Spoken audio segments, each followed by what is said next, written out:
Good morning, students.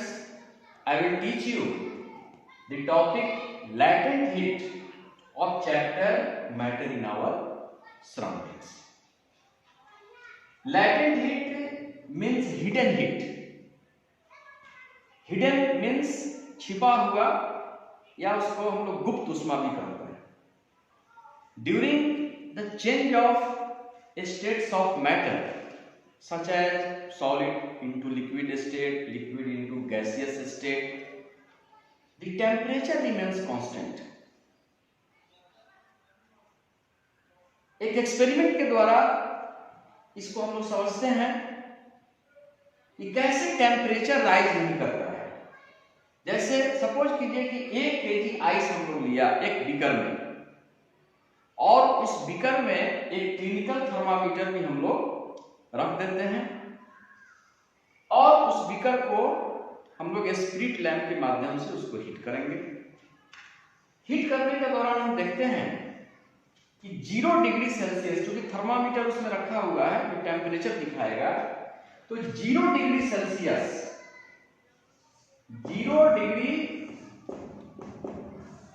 Celsius temperature पर वह ice melt होना शुरू करेगा. इसलिए मेल्टिंग पॉइंट ऑफ आइस, जैसा कि हम लोग जानते हैं कि आइस का मेल्टिंग पॉइंट 0 डिग्री सेल्सियस होता है, तो 0 डिग्री सेल्सियस पर वह आइस पिघलना शुरू होगा और वह आइस वाटर में चेंज होगा, यानी उसका स्टेट बदलेगा. Melting point means the temperature at which solid starts melt and become to liquid state at atmospheric pressure is called melting point. तो आइस का मेल्टिंग पॉइंट 0 डिग्री सेल्सियस है, यानी 0 degree Celsius पर वह आइस मेल्ट होकर के water में change होना शुरू करेगा. अगर हम टेम्परेचर और इंक्रीज करेंगे, यानी स्पिरिट लैंप को और उसको जो है इंक्रीज करेंगे, टेम्परेचर अधिक देंगे, हीट उसमें अधिक सप्लाई होगा, फिर भी जो थर्मामीटर है वह 0 डिग्री से 1 डिग्री नहीं होगा, यानी उसका टेम्परेचर राइज नहीं करेगा. A question immediately comes to our mind, where does the heat energy go? आखिर जो हम लोग हीट एनर्जी सप्लाई कर रहे हैं वो कहाँ गया? तो जितना भी हीट एनर्जी हम लोग सप्लाई कर रहे हैं, वह टोटल हीट एनर्जी उस आइस के पार्टिकल्स को ब्रेकअप करने में, उसको तोड़ने में यूज हो जाता है.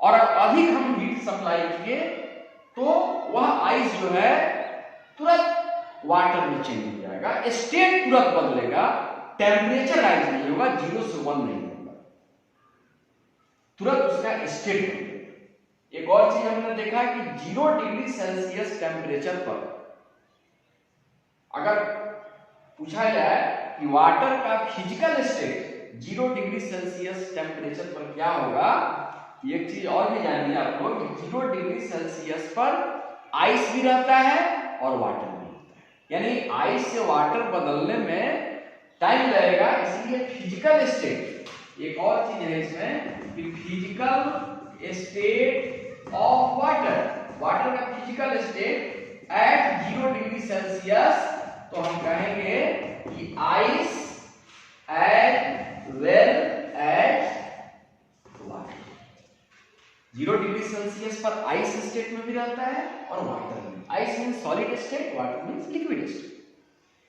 तो हम लोग ने देखा कि लैटेंट हीट जो होता है वह हीट टोटल यूज हो जाता है उसके पार्टिकल्स को तोड़ने में, ना कि उसका टेम्परेचर है.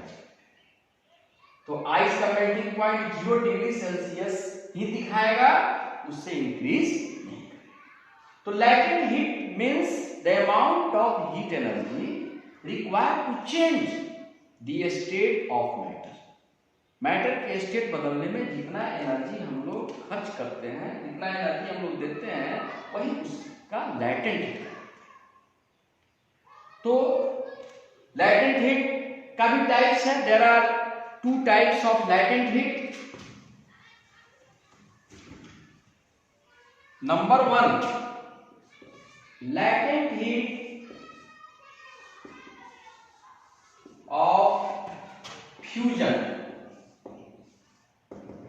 Fusion means the process in which solid change into liquid state. और सॉलिड से लिक्विड में बदलने के लिए जितना हम लोग हीट सप्लाई करेंगे वो उसका लैटेंट हीट होगा। तो latent heat of fusion means the amount of heat energy required to change 1 kg solid into liquid state at atmospheric pressure is called latent heat of fusion. यानी 1 kg solid को liquid में बदलने के लिए जितना हम लोग हीट सप्लाई करते हैं वह उसका लैटेंट हीट ऑफ फ्यूजन है।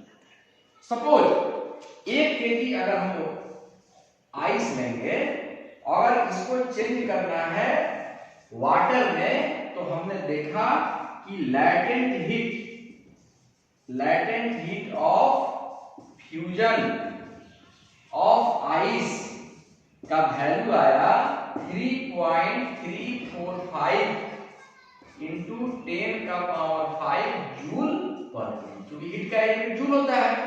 और 1 kg सॉलिड को लेना है, तो 1 kg आइस को हम चेंज करेंगे वाटर में, तो हम कितना हीट सप्लाई करेंगे, इसका वैल्यू है 3.345 into 10 to the power 5 joule. Similarly अगर वाटर को यानी लिक्विड को अगर हम गैसियस स्टेट में चेंज करते हैं तो उसको कहेंगे latent heat of vaporisation. Vaporisation means the process in which liquid change into gaseous state. Latent heat of vaporisation, इसको बॉइलिंग भी बोलते हैं।